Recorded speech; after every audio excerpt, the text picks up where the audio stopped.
Does getting older mean it's goodbye to all the fun, goodbye to all the naughtiness, the mischief, just glasses and grumpiness? You don't want to turn into Victor Meldrew. Surely, speaking of him, do you know how old Victor Meldrew was supposed to be when One Foot in the Grave aired? Let me ask you. Any ideas? Oh, well, now you've asked it that way, probably in his 60s, but... But what age do you reckon exactly? I mean, I would have said he should have been like he was in his 90s. Yeah. But what age? He acted like he was in his 90s, but I think he was in his 70s. He was 60. He was meant to be just 60. And you know who else is that age? Only our very own Jeremy Vine, who is obviously the springiest of spring chickens and rides around London on his penny farthing and parties all night. It's an absolute laugh. So the presenter and campaigner, Katie Piper, as we know, was speaking at the Hay Festival. She says she can't wait to get older. She's only 41 now, but she's excited by the prospect of getting older. So why don't we kick off with the oldest person on the sofa, which is Cosmo, although he doesn't look it. And you've written a really interesting piece about your thoughts on turning, would you believe, 70 years old? Well, I grew up in an era in the 60s, late 60s and 70s when baby boomers thought after 40, life was over. Then you get to be 50, you think life is over. Then you get to be 60, you think, oh, it's all over now.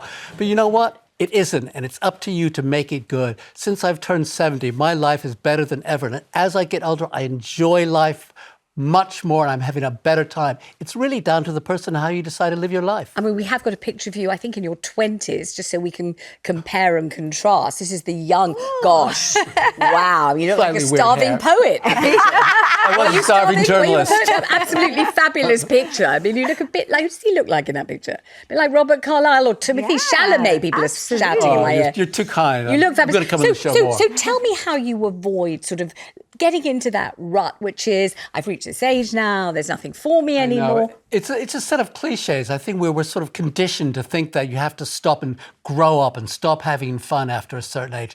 Don't buy that. Don't let anyone stop you doing the things that you love and you're passionate about.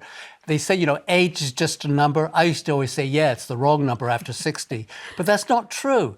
Just live your life to the full like you would anyway, and don't fall for the myth. It's a con. It's a big con. I know that I feel absolutely, Nina, as I always did. Yeah. At the age of, honestly, 14, I feel exactly the same. Still like boys. I still like snogging. I still like lots of attention. I still like pink dresses. You know, I like what I always liked. I like the music I always liked. I like the fun I always liked. Except when I think, oh my God, I'm 63. How can that be me? I'm not the youngest anymore. Nobody says to me, oh, I can't believe you're doing that at that age, which they always used to say. And I suddenly think, oh God, and then I feel all funny about it. Yeah. How about you? Because you're late 50s, right? Yes, I'm 56. Right. And middle-aged 50s. Yes, yeah. And I am loving the freedom that I'm getting as I'm getting older of being able to speak my mind.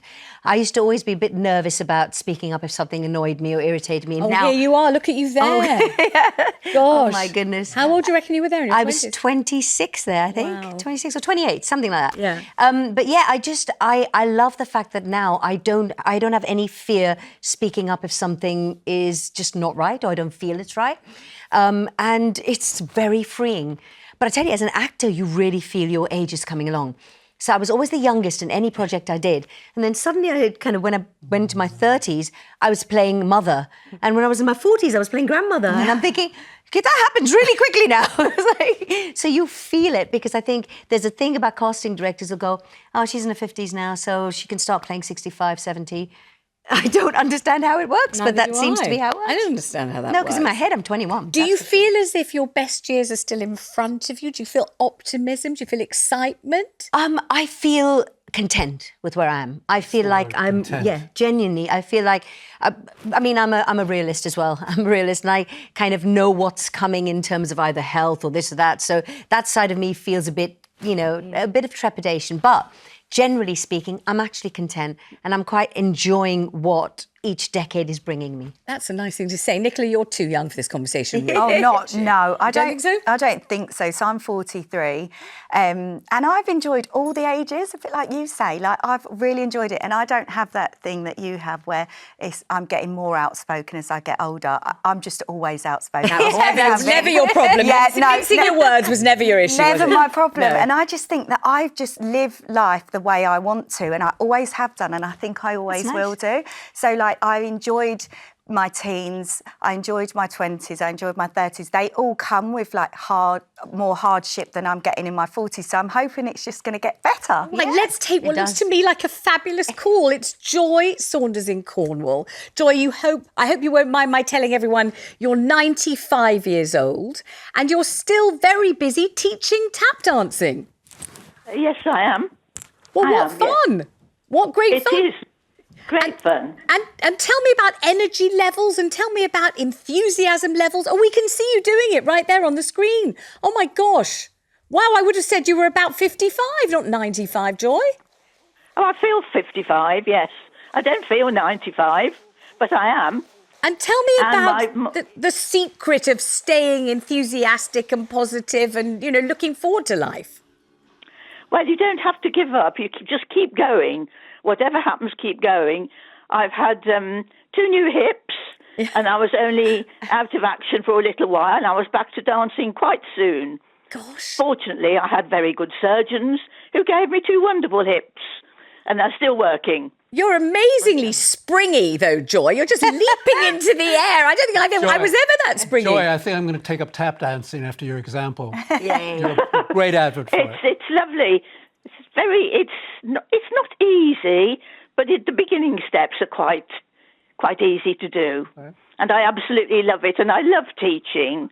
I don't really like performing myself, but I like teaching very much. Well, I like talking to you. It's been an absolute delight, Joy. Thank you so much for joining us. Let me move to Gary Finch, who is 79 years old. And Gary, you say you have no intention of giving up or retiring from what you're doing, but please tell everyone what it is you do. Well, I'm 80 next week.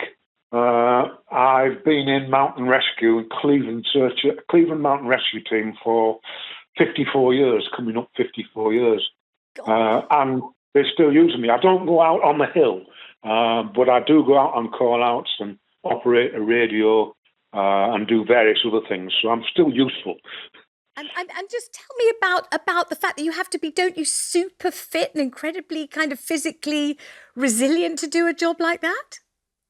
Yeah, the other members of the team are very fit and very resilient. Yeah. I've developed a knee injury, which has stopped me going out actually on the hill. Right. But they stick me in a Land Rover and I operate the radio on call-outs. So I'm still of some use.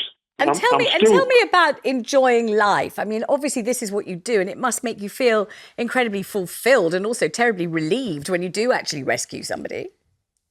Oh, yes, it's, I lost my wife about 5.5 years ago, which knocked me. But since then, the rescue team, the camaraderie and the fact that I'm still useful is brilliant. I think that's a very important thing to say, don't you, and to feel. Gary, thank you so much. I mean, the idea that you're still useful, you're needed, you're wanted, you're part of a team, not just there by yourself, because loneliness and isolation can be, distressing, boring and terribly kind of debilitating. This is amazing. He's a vital part of this incredibly important team.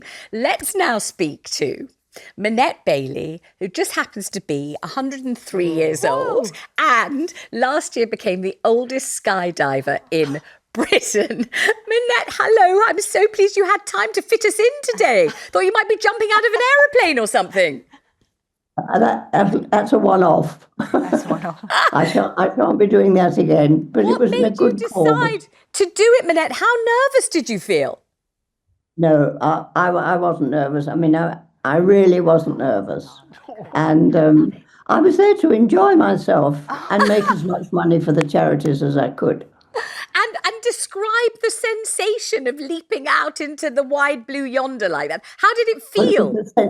The sensation in the plane was extraordinary. I mean, it was a tiny plane. There were about 5 people. There were legs everywhere and people and cameras. And then when the sort of door was open, there was freezing cold air. Yeah. And then before you could think about it, you were down and whizzing. I thought I was just whizzing round and round in a circle. Whether I was or not, I don't know. But for some time, I didn't open my eyes.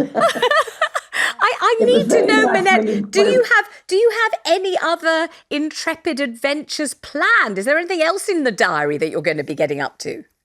No, I think that was it. I've done the driving round Silverstone in Gosh, a Ferrari, I love that. and the flat skydiving. Now I'm just concerned on staying on two legs, not falling over. I just want to say, I don't know where you are, but I think the decor of is that your house behind you there with those I'm beams? in a little cottage that was built in 1640, and it's thatched and very, very beautiful It and is. solid as a rock. It's so It's beautiful. It's so very much older pretty. than I am. You look very pretty and it looks very pretty. I'm really, really pleased to speak to you. If people were thinking, how does she keep so punchy and so enthusiastic and positive at the age of 103? Is there any advice you could share with them? Well, you've got to have lots of friends and loving friends and relations, and you've got to be a part of the community if you possibly can. I mean, I'm talking to people who've got the background that I have in a village. I mean, if you're living at the top flat of a high rise, I've got no idea how you get the surrounding people. But in a village, it's much easier. It's a wonderful opportunity to be always sociable. You can always do something for somebody else. Unfortunately, though, when you're 103, there's everybody doing things for you, which is necessary. So you have to give up total independence. But it's a state of mind. Everybody's got to have the right state of mind if they possibly can.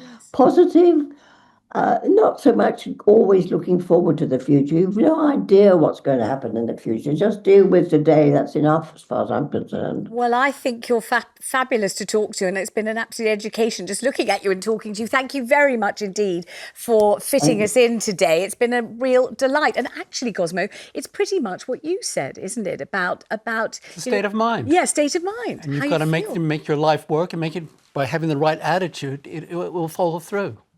And I really like the thing about she lives in a village, so knows lots of people, so you can be part of things. I think one of the things nice. we haven't touched on is one of the great things about getting older is that the things that bothered you so much, you just don't care.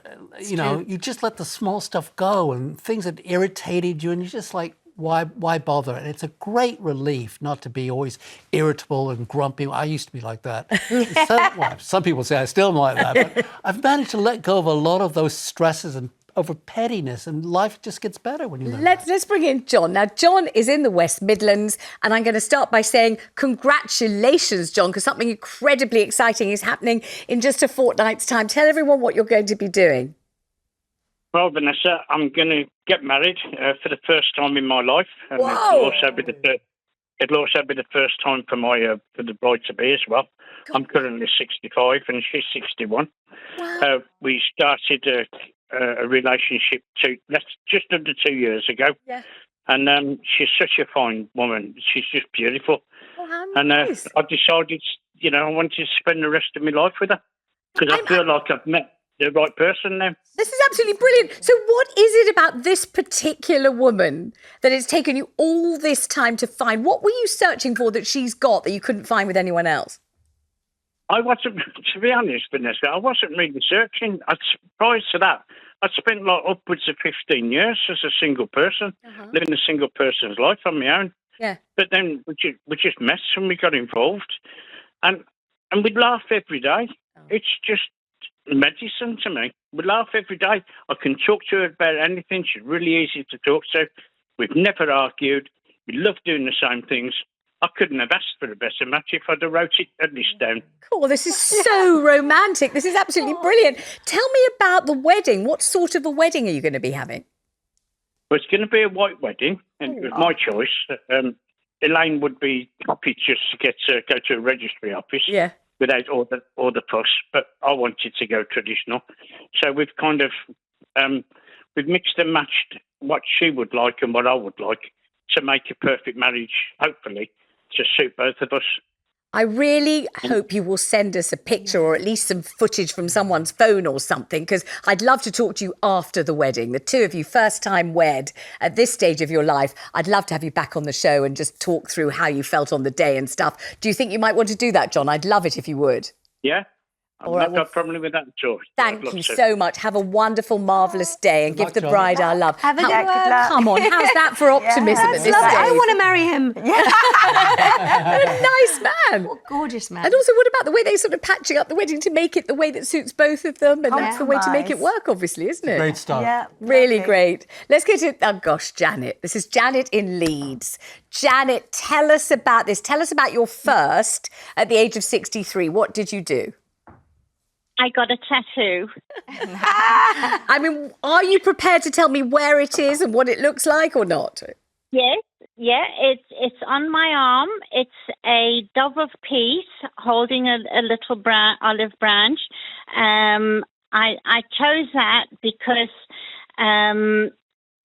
I've been through a lot in my life, but then I met my new partner at 62. We have the best sex life ever. Good. And And so what does the tattoo, is the tattoo something so saucy that we shouldn't know what it means, or is it something we can know what it means? Well, the thing is, you just lose your inhibitions. You've sort of worried about what you look like in your younger years, and now just because you've got a few rolls of fat and wrinkles and things, you just get beyond that, and you do more adventurous stuff, and yeah, it's just great. Absolutely marvellous. This I can't tell you how this is cheering me up. I've never felt so cheerful in my life. This is the best show I've ever done. I love it anyway. I don't know anyone else. It's good fun, isn't it? Just great. Janet, excellent. More power to your elbow, Janet, and your arm and any other bit you're having tattooed, honestly. Let's go to Doreen in London. Doreen, you are nearly 90 years old. Tell us what it is that you enjoy doing, please. Well, at 65, I took up belly dancing, and I'm still doing belly dancing. Belly dancing? Yes, I did. I took it up at 65, and I'm still dancing. Wow. I'm still performing. And the greatest pleasure in my life is I danced at my grandson's wedding. Oh, how wonderful. And they were so surprised when he told them that his I bet he was. Dance. A belly dancing grandma. I mean, everyone needs one of those in their life, don't they? Granny. Doreen, what kind of a talent do you need to be a good belly dancer? Because I'm now considering obviously taking that up tomorrow. What do you have to do to be a good one? You've got to have a good ear sound, and one's body has got to be flexible. Well, mine wasn't at when I joined at 65. Right. And my teacher, who is German, would you believe it, she used to say, move those hips, move those hips. And I continued, and I'm still doing it. Last week I danced at a folk festival. Wow. And it was, all the crowds was there on the stage, and, I was introduced, Granny Doreen, and it is wonderful. I'll advise anyone to take it up, because I met a lot of younger friends, a lot of younger dancers, which has kept me very young, because I'm dancing with kids who could be my grandkids, same age as my grandkids, and I'm dancing with them, and it has given me a better lease of life, and I can go on and on and on. I mean, it sounds absolutely brilliant. What I'd like to know is, what do you wear for it, Doreen? What are you dressed in? We dress up in the belly dance costume.